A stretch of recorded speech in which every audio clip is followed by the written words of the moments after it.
కార్తీక మాసం సందర్భంగా వివిధ కులాల ఆధ్వర్యంలో కర్నూలులో వనభోజనాలు ఏర్పాటు చేశారు.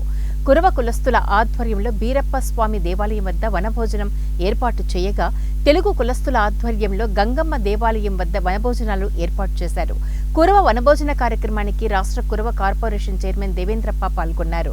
ఈ సందర్భంగా ఆయన మాట్లాడుతూ, కర్నూలు జిల్లాలో కురవలు రాజకీయంగా అభివృద్ధి చెందడానికి సహకరిస్తున్న ముఖ్యమంత్రి చంద్రబాబు నాయుడు, మంత్రి నారా లోకేష్ కు ఆయన ధన్యవాదాలు తెలిపారు. గత ప్రభుత్వంలో 51 కార్పొరేషన్లు ఏర్పాటు చేసి కార్యాలయాలు ఏర్పాటు చేయలేదని, ప్రస్తుతం ముఖ్యమంత్రి చంద్రబాబు నాయుడు కార్పొరేషన్లకు కార్యాలయాలు ఏర్పాటు చేయడంతో పాటు నిధులు సైతం కల్పిస్తున్నారని తెలిపారు. కష్టపడేందుకు ఎంపీ ఇచ్చారు, ఎంపీని కూడా అఖండ మెజార్టీ గెలిపించారు.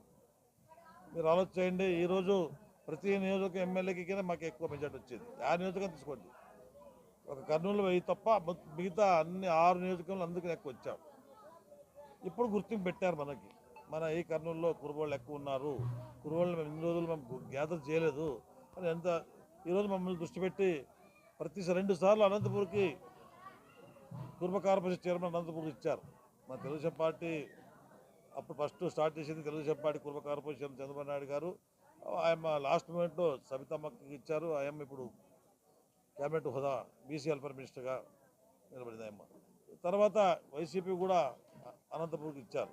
ఈసారి ఇంతమంది ఉన్నాం, ఈసారి ఖచ్చితంగా మాకు ఇవ్వాలంటే సారు లోకేష్ సార్ మాకు దృష్టి పెట్టి కర్నూలులో ఈసారి అఖండ మెజారిటీ ఎంపీ గెలిపించుకున్నారు, ఎమ్మెల్యేకి ఎక్కువ మెజారిటీ గెలిపించుకున్నారు.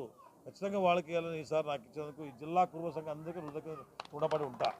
ఎందుకంటే నా విజయం కాదు, ఈ జిల్లా కురువ నాయకులు మిగతా బీసీ నాయకులకి విజయం ఇది. ఎందుకంటే ఈరోజు నన్ను సత్కరించారు, అందరూ చెప్పారు, కొన్ని ఫోన్ కాల్ వచ్చావి, అందరూ మంచి తప్ప యాక్టివ్ సంఘంలో తిరుగుతాడు, పార్టీ కష్టపడ్డారు, అందరూ మనవాళ్ళంతా మనకి యాక్టివ్గా మాకు కావాలా, మాకు జగన్ ఇవ్వాలని చాలామంది పేపర్ స్టేట్మెంట్ కూడా ఇచ్చారు. గతంలో